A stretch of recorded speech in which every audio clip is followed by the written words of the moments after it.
esprits qui étaient disposés à louer notre Sauveur, notre Seigneur, déjà pour votre présence ce matin. Et puis, ça fait toujours une joie d'être ensemble avec vous pour adorer, pour apprendre et pour juste aimer mieux notre Dieu. Alors, si vous avez une Bible, nous sommes aujourd'hui à 1 Thessaloniciens. Nous avons commencé notre nouvelle étude Ayez confiance. Ça s'appelle Ayez confiance en 1 Thessaloniciens. On a commencé ça la semaine dernière. Et donc, on va terminer le premier chapitre aujourd'hui avec les versets 6 à 10. Alors, avant de s'attaquer à notre passage aujourd'hui, sachez que la semaine dernière, nous avons commencé ce livre avec quelques détails importants. Donc, ça c'est surtout pour ceux qui n'étaient pas là. La ville de Thessalonique était un carrefour important à l'époque, avec un mélange important de culture et de croyances. Il avait un arbre à côté d'une mer, il y avait une grande carrefour de routes, et donc plusieurs cultures, plusieurs croyances, plusieurs pratiques étaient ici dans cette ville. L'arrivée de Paul, de Silas et de Timothée à Thessalonique était le résultat d'un appel de Dieu direct pour eux d'y aller. Donc déjà de comprendre que Dieu a dit exprès, Paul a reçu un appel dans un rêve, mais c'était de la part de Dieu pour qu'ils aillent dans cet endroit. Donc ça c'est important de comprendre, parce que ce n'était pas toujours facile. Parfois ça fait du bien de savoir que Dieu vous a appelé, parce que ce n'est pas toujours facile pendant des épreuves. Alors en arrivant, ils ont eu un succès formidable parmi un divers groupe de gens qui venaient des cultures diverses et des arrière-plans différents.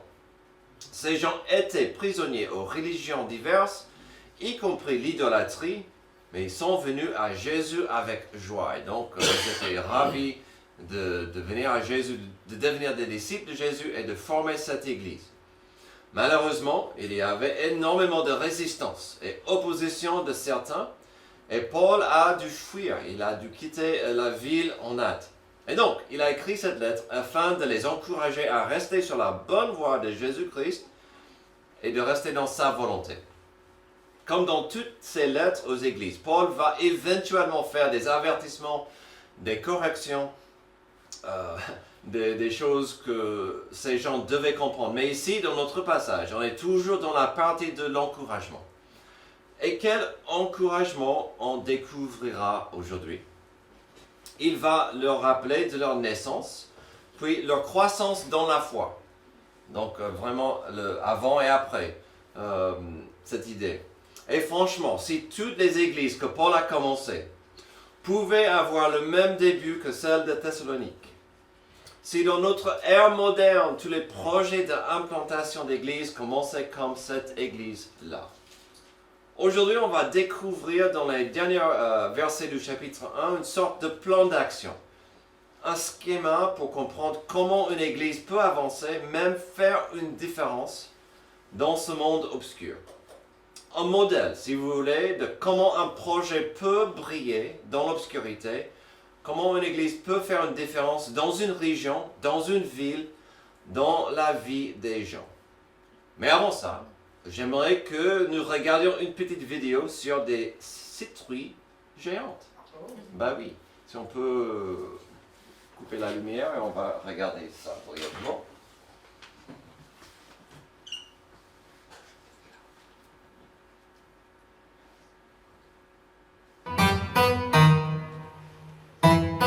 Pendant quelques secondes, on se dit qu'on a la berlue. Des couleurs de partout. Des formes végétales de taille animale. Nous voici arrivés au pays des citrouilles géantes de la famille Granson. Alors, tu vois là, c'est la production de cette année là. Le maestro des cucurbitacées, c'est Thierry, éleveur bovin. Il est curieux et bûcheur quand quelque chose attrape son attention. Ça demande des efforts, c'est comme les grands champions. Pour avoir une championne, il faut vraiment se renseigner sur tous les domaines, que ce soit de la nature de la terre, à quelle époque il faut les féconder, et tout ça, ça demande beaucoup de recherche. Pour la terre, c'était du tout cuit, servi à domicile le fumier des vaches. Au début, 80 à 100 kg de légumes. Et depuis 4 ans, on approche le quintal. À l'intérieur, il y a beaucoup d'espace, de creux, de l'air, quoi. Alors donc, si elle peut être très grosse à l'extérieur et puis remplie d'air à l'intérieur. Donc, on peut avoir des fois une citrouille plus petite, mais qui est très charnue et qui pèsera beaucoup plus lourd qu'une grosse citrouille. Quand il pèse les citrouilles, on vient tout le temps le voir. C'est le moment de l'année, c'est c'est vrai. Hein. Et la surprise, parfois on crie waouh, waouh, c'est un record, et parfois c'est le contraire. Elle a du poids aussi, l'admiration de Thibaut et Adélaïde, neveu et petite-nièce. On est très fiers du tonton parce qu'on a essayé l'année dernière de distribuer quelques graines comme ça aux amis pour essayer de se mesurer à lui, et tout le monde fait comme nous, on plafonne à 70, 80, et quand bien même on arrive à en avoir une belle, eh ben, elle peut pourrir. Ce n'est pas donné à tout le monde d'être quadruple champion de citrouille géante. Je profite pour lui mettre une petite caresse. Elles aiment ça. Ok, merci. Alors, pourquoi avons-nous regardé cette petite présentation? Bon, certes, on est à la fin de la saison pour voir de tels légumes dans la nature. L'autre jour, je faisais mon footing, Kane était avec moi, et on était entre Combes et Moissy, où il y a ce champ assez grand de maïs, et il était impressionné de tout ça, et il m'a dit, papa, si on entrait dedans, on se perdrait vite. Oui, il ne faut pas entrer dedans, mais on arrive à la fin de pouvoir voir ces choses en nature, mais je voulais souligner quelques vérités simples que nous avons vues et entendues dans la vidéo. Même si on n'est pas tous intéressés ou motivés d'avoir des citrouilles immenses dans nos jardins, amen, on ne peut pas nier certaines vérités de base que nous savions déjà. Le monsieur, par exemple, a parlé d'une bonne terre de base. La terre, le sol où on va planter est capital. On ne peut pas mettre ça n'importe où. Et puis en parlant de ce qu'on met dans le sol, ce que nous mettons dans le sol est important, bien sûr. Son neveu, Thibaut, a parlé des petites graines qui, malgré leur taille, peuvent faire grandes choses. Et puis j'ai apprécié comment il a dit, on distribue à pas mal de gens pour voir si on peut faire pareil. À la fin, nous avons constaté qu'un peu de tendresse peut aller loin pour une citrouille. Alors ça, je ne savais pas. Amen. Quand je cherchais une vidéo pour aujourd'hui, j'ai vu pas mal de gens qui disaient ça. Certains parlaient des caresses et une certaine tendresse. D'autres disaient que ça fait du bien de parler aux citrouilles, de murmurer, de dire des poésies, comment vas-tu, etc., etc. Alors, si un de ces quatre, un de ces jours, on voit Hélène sur le balcon en train de caresser et parler aux légumes, on saura qu'elle n'en pouvait plus avec Antoine. D'accord, et elle parle maintenant à ses légumes. Mais bon, c'est pas encore là, hein, on n'est pas encore là, j'espère. Mais un peu de tendresse, un peu de tendresse. Enfin bref, à la fin du chapitre 1, nous découvrirons Paul en train de se réjouir et de souligner des éléments nécessaires afin d'avoir une église rayonnante comme un phare, ou une citrouille immense. Une église n'est pas censée être immense ou d'avoir des lasers ou des appareils de fumée. Une église ne serait pas forcément un succès si elle a une grande chorale ou beaucoup de programmes. Dieu soit loué, une église n'a pas besoin d'avoir un bâtiment beau et grand afin de faire une différence dans ce monde. Ce qui compte, c'est ceci. Qu'est-ce qu'une église fait avec l'évangile? Amen. Nous verrons aujourd'hui qu'une église doit quand même correctement agir et bien assumer la responsabilité de l'évangile. L'évangile doit être porté, partagé, proclamé, toutes ces choses. L'évangile, c'est la bonne nouvelle de Dieu, le message de l'amour de Dieu qui transforme des pécheurs en princes et Amen. princesses. Comme nous avons vu récemment en 2 Corinthiens 5, l'évangile, 2 Corinthiens 5, 21, en effet, celui qui n'a pas connu le péché, il a fait devenir péché pour nous, afin qu'en lui nous devenions justice de Dieu.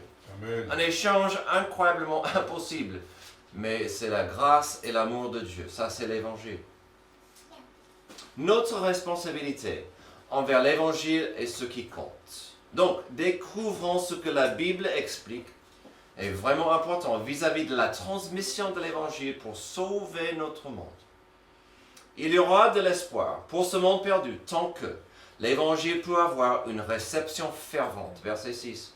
Vous-même, vous êtes devenus nos imitateurs et ceux du Seigneur en accueillant la parole au milieu de grandes difficultés avec la joie du Saint-Esprit. Amen. Une réception fervente.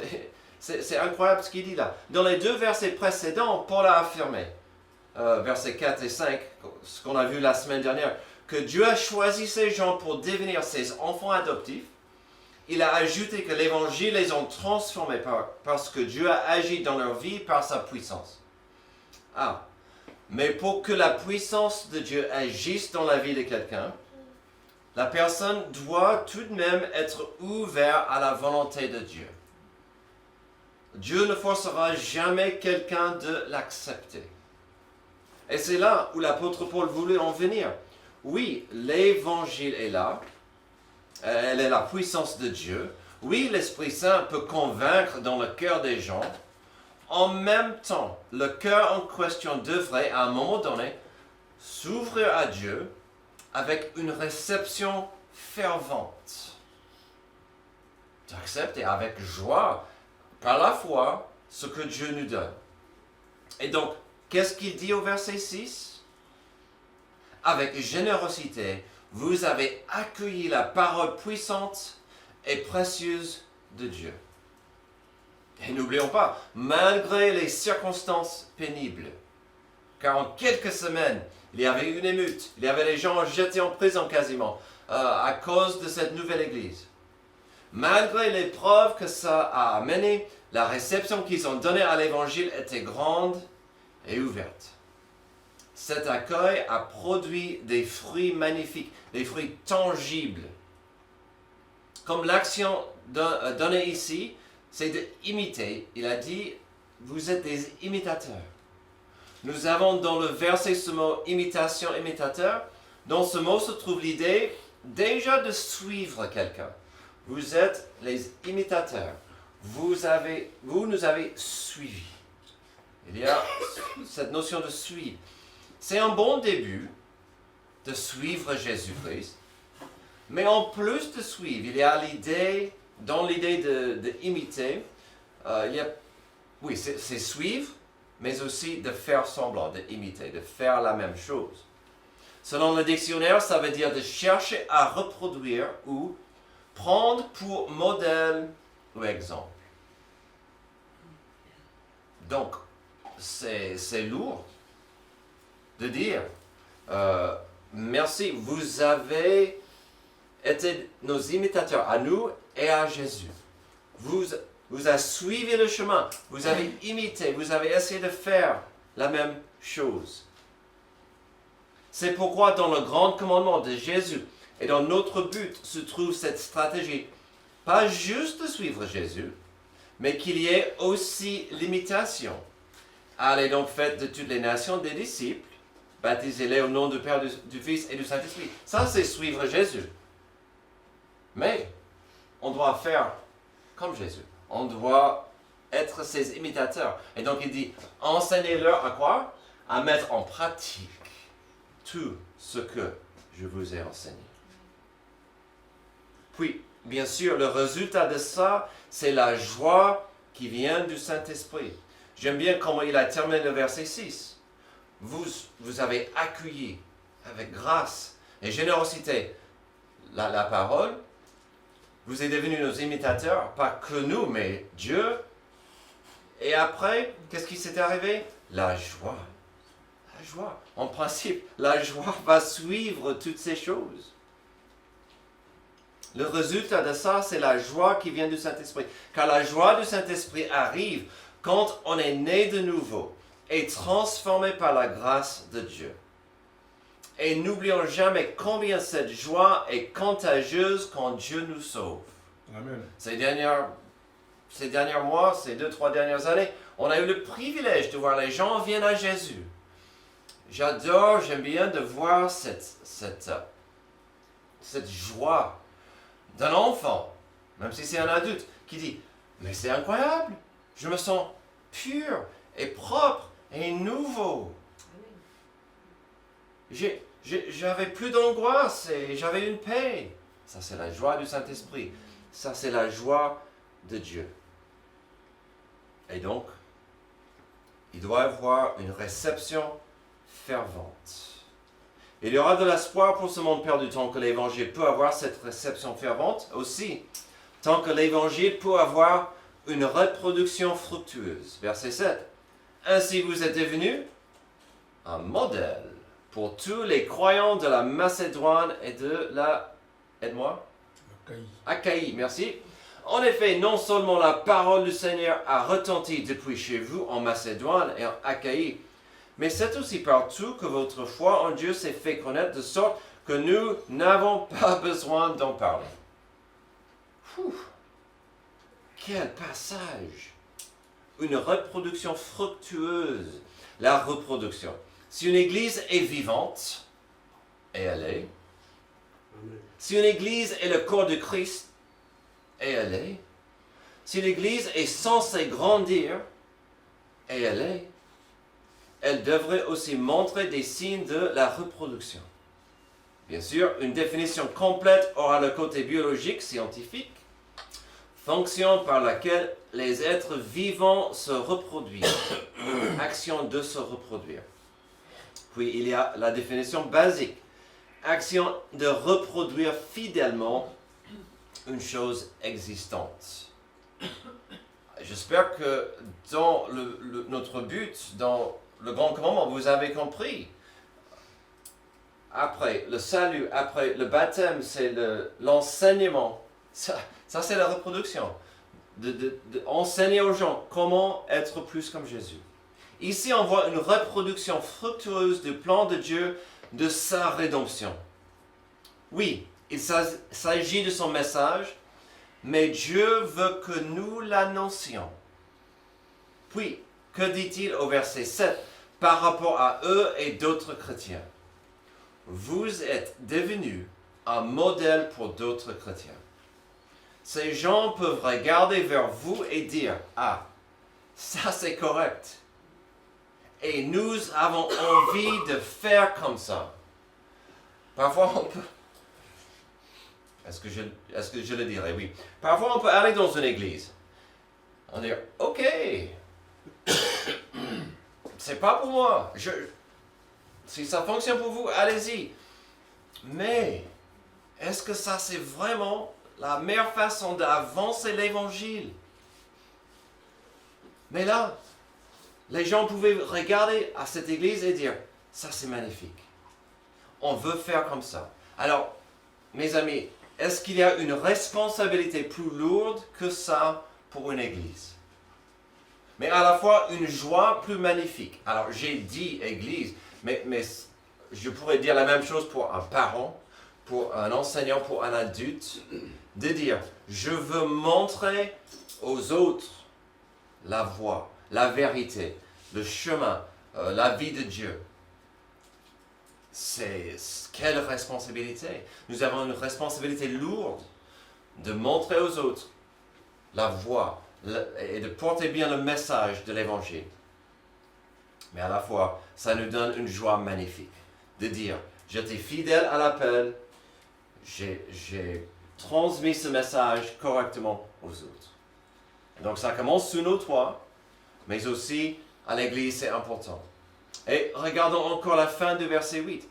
Partout que votre foi en Dieu s'est fait connaître, de sorte que nous n'avons pas besoin d'en parler. Quelle phrase! Quelle phrase! Est-ce que vous vous rendez compte de ce que Paul dit? En fait, je n'ai pas besoin de dire grand-chose quand je traverse la frontière de Macédoine.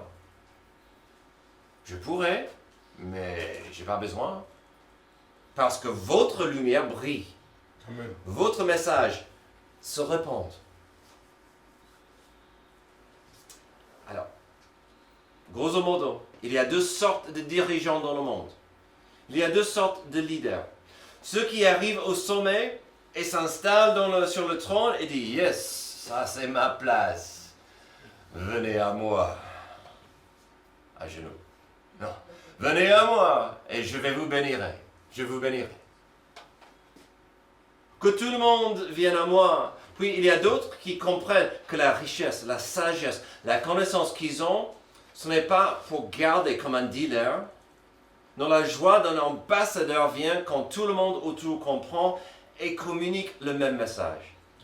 La joie d'un porte-parole vient du fait qu'il n'a pas besoin de proclamer, car tout le monde autour sait déjà ce qu'il a à dire. Et ce n'est pas que le message vocal, c'est quand le message est devenu un mode de vie, une passion évidente dans la vie des fidèles. Alors il est important de poser la question, que ferait Jésus? Que dirait Jésus? Mais c'est aussi pas mal que les gens disent, ah, je sais ce qu'un tel va dire, je sais ce qu'un tel fera, parce que c'est un disciple de Dieu, de Jésus. Alors l'implication est là pour nous. L'évangile, la bonne nouvelle de l'amour de Dieu, est-il connu dans mon foyer? La grâce de Dieu est-elle pratiquée sous mon toit? Est-ce que je vois le but de l'Église comme quelque chose qui est demi-important? Puis est-ce que ça me contente de savoir que le pasteur ou nos enseignants vont en parler? Parce que ce n'est pas juste à moi de partager. Ce n'est pas juste à Antoine ou de Amy ou de Sean de partager. C'est à vous, c'est à nous, tout le monde. On a cette responsabilité. Comme je dis souvent, je ne peux pas aller au boulot ou à l'école avec vous et vous n'avez pas envie que je le fasse. Amen. Vous n'avez pas envie que je vienne avec vous. Je serai perdu, vous serez embarrassé, et puis c'est mieux que vous ayez ce message, que vous viviez ce message. Il y a 3 ans de cela, j'ai baptisé Sacha. Quelques mois avant, il a accepté le Seigneur avec joie. Il rayonnait, il voulait se faire baptiser. Je l'ai fait. C'était un plaisir. Mais après, la suite, c'était à lui. Alors, c'était avec un grand plaisir, l'an dernier, que je commençais à apprendre et comprendre que lui, à l'école, à l'université, partageait des parties bibliques. Il partageait son témoignage. Il essayait d'encourager les gens qui devaient avoir un message de Dieu. Et je dis, mince alors, Sacha, c'est un porte-parole pour nous? Non, pardon. Dieu soit loué. On a besoin de ça. On a besoin de ça. C'est le modèle de se reproduire ça dans le monde. Il y aura de l'espoir pour ce monde perdu tant que l'Évangile peut avoir une réception fervente, une reproduction fructueuse et finalement une représentation fidèle. Verset 9. De fait, on raconte un autre sujet. Quel accueil nous avons eu auprès de vous et comment vous êtes tournés vers Dieu en abandonnant les idoles pour servir le Dieu vivant et vrai. Et pour attendre du ciel son Fils qu'il a ressuscité. Jésus, c'est lui qui nous délivre de la colère à venir. Récemment, j'ai entendu un ami parler de la marque Ferrari. Il m'a rappelé que si une concessionnaire met la moindre pièce dans une voiture Ferrari qui n'est pas une pièce de Ferrari, elle peut perdre sa franchise. Quelle fierté! Quelle exigence! Pourquoi je parle de ça? Heureusement, Dieu nous donne de la liberté d'utiliser notre créativité pour implanter des églises, pour parler et prendre son message dans le monde. Mais le problème, c'est que parfois, quelqu'un peut facilement oublier ou ignorer le pourquoi. Le vrai message, le message pur de Jésus-Christ. Au lieu de commencer un ministère ou une église qui reflète la volonté et la gloire de Dieu, le projet devient un reflet d'autre chose. Le pasteur devient un apôtre. Le prédicateur devient un prophète. Puis afin d'avoir sa bénédiction, il faut faire exactement ce qu'il dit et comment il le dit. Au lieu de faire et former des disciples de Christ, on commence de voir plus d'importance placée sur l'argent, la prospérité, même le plaisir et la puissance des dirigeants. Et c'est là où une représentation fidèle est importante. On a toujours cette responsabilité lourde. Alors certains diraient, oui, mais dans ces églises, tant qu'on parle de Jésus, est-ce que c'est si mal que ça? La menace peut arriver ici dans ce troisième point, ce troisième stade. Nos points 1 et 2 vont arriver si Dieu le veut. Pensez à nos grands citrouilles. Avec une réception fervente des graines, il y aura une croissance. Avec une reproduction fructueuse, il y aura plus de croissance et puis plus de fruits attachés sur la vigne. Mais au troisième stade, celui de notre troisième point, il faut du soin. Il faut travailler, il faut cultiver, afin de vérifier que la récolte sera de bonne qualité et pas ruinée par des vers de terre, des limaces, des voleurs, de la grêle. Paul était en train de dire que cette Église a resté parfaitement sur la voie de Dieu. Il dit bravo, continuez comme ça. Si vous visitez 10 églises, il y aura plein de différences entre elles. Si vous visitez 10 McDo, il y aura plein de différences entre eux. Mais puisque un McDo fait partie d'une franchise, en principe, vous pouvez quand même vous opérer, vous orienter dedans et trouver certaines choses capitales pour la marque, comme des frites. Comme un Big Mac. C'est important. Vous allez pouvoir trouver ça malgré que vous êtes en Russie, en Chine, en France, en Bretagne. Ou la Grande-Bretagne. Pourquoi? C'est le même message, mais il faut que ça continue et garder le message. On voit la même vérité ici au verset 9 et 10. De fait, on raconte à notre sujet quel accueil nous avons eu auprès de vous et comment vous vous êtes tournés vers Dieu en abandonnant les idoles pour servir le Dieu vivant et vrai, et pour attendre du ciel son Fils qu'il a ressuscité, Jésus, celui qui nous délivre de la colère à venir. À l'époque de Paul et l'église à Thessalonique, il devait avoir des différences entre des églises diverses.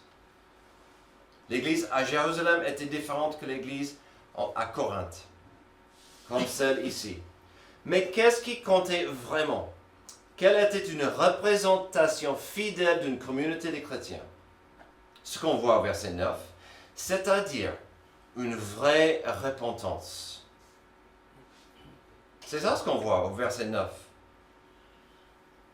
Vous vous êtes tournés vers Dieu en abandonnant les idoles pour servir le Dieu vivant et vrai. Ce n'est pas juste les fruits de l'évangile, mais il faut voir la repentance. On ne peut pas avoir le salut, on ne peut pas avoir l'évangile sans la repentance. De tourner, la repentance veut dire de tourner le chemin, 180 degrés. C'est ça ce qu'il dit, c'est bravo pour ce changement de chemin.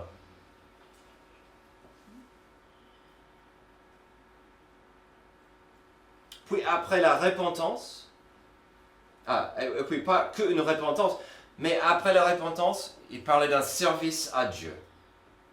Car pensez-y, c'est intéressant, il dit, vous avez abandonné les idoles pour servir le Dieu vivant. On va servir nos passions. On va servir nos dieux. Il vaut mieux que ça soit le Dieu, le vrai Dieu qu'on sert. Mais la vérité c'est, on va servir ce qui compte pour nous. Et donc il dit, bravo, vous ne servez plus vos faux dieux, vous servez le vrai Dieu. Puis après la repentance et le service, que dit-il? Au verset 10, il y a quelque chose de profond, mais facile à rater. Il parle de l'importance de vivre chaque jour comme si Jésus-Christ est votre Seigneur. Et pour attendre, verset 10, pour attendre du ciel son Fils qu'il a ressuscité, Jésus, celui qui nous délivre de la colère à venir. Il dit, au verset 10, il a quelque chose d'important. Il parle de l'importance de vivre chaque jour comme si Jésus-Christ est votre Seigneur. Et qu'il n'est pas absent. Si tous les chrétiens du monde vivaient comme si Dieu n'était pas absent, ils seraient dans une église ce matin. Mais Dieu est absent dans la vie de tous les jours.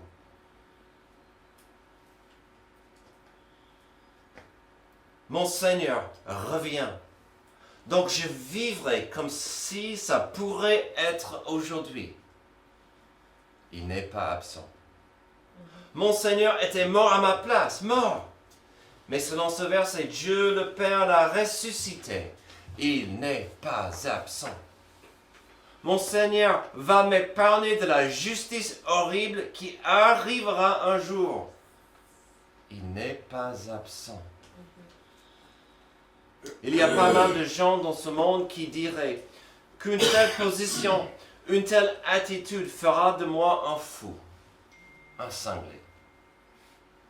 Ça ne me gêne pas, car mon Seigneur n'est pas absent. Si ça fait de moi un cinglé, le monde aurait besoin de plus de gens comme moi, à mon avis. Suis-je fou? Peut-être.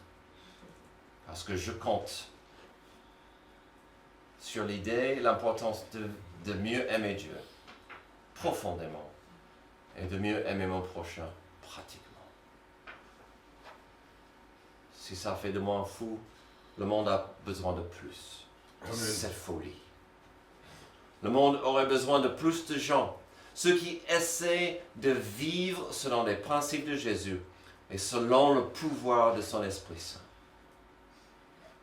Pouvez-vous dire que vous vivez comme si Jésus n'est pas loin? Que votre vie est une représentation fidèle de l'Évangile?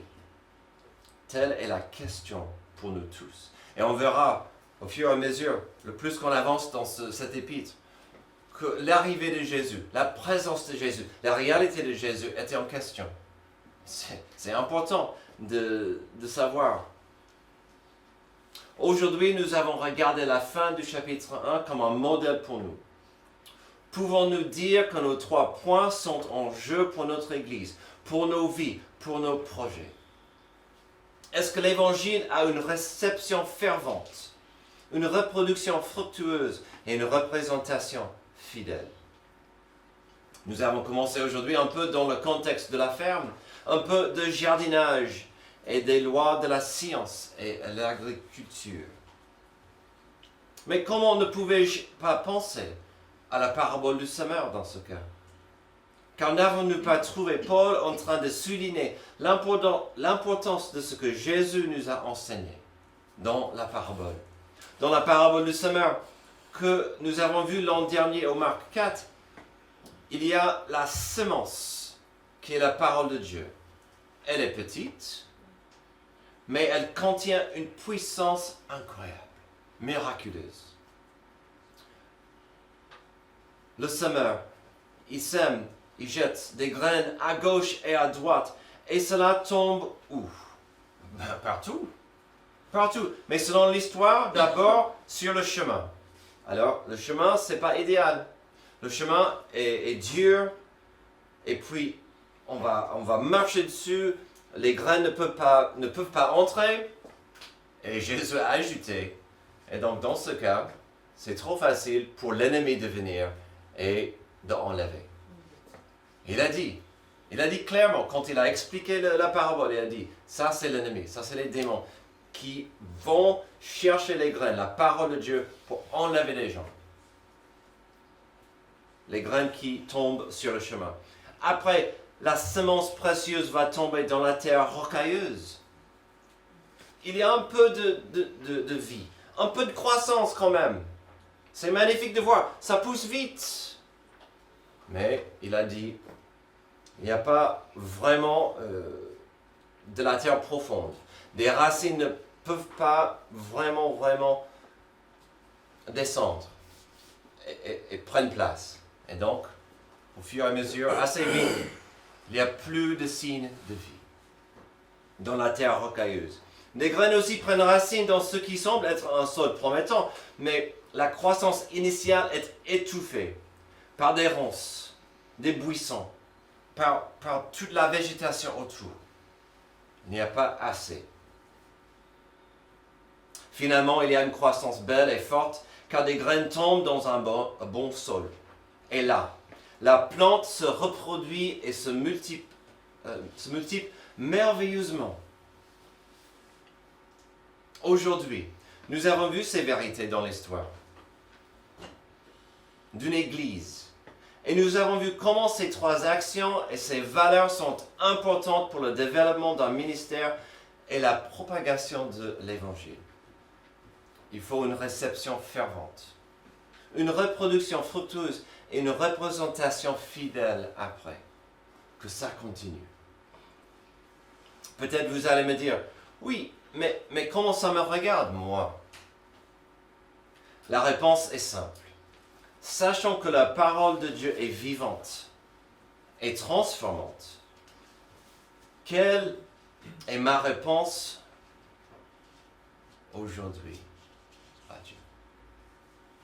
On a tous le choix, chaque jour, d'être ouvert, accueillant, obéissant, ou on peut dire non merci, pas tout de suite, je verrai ça plus tard.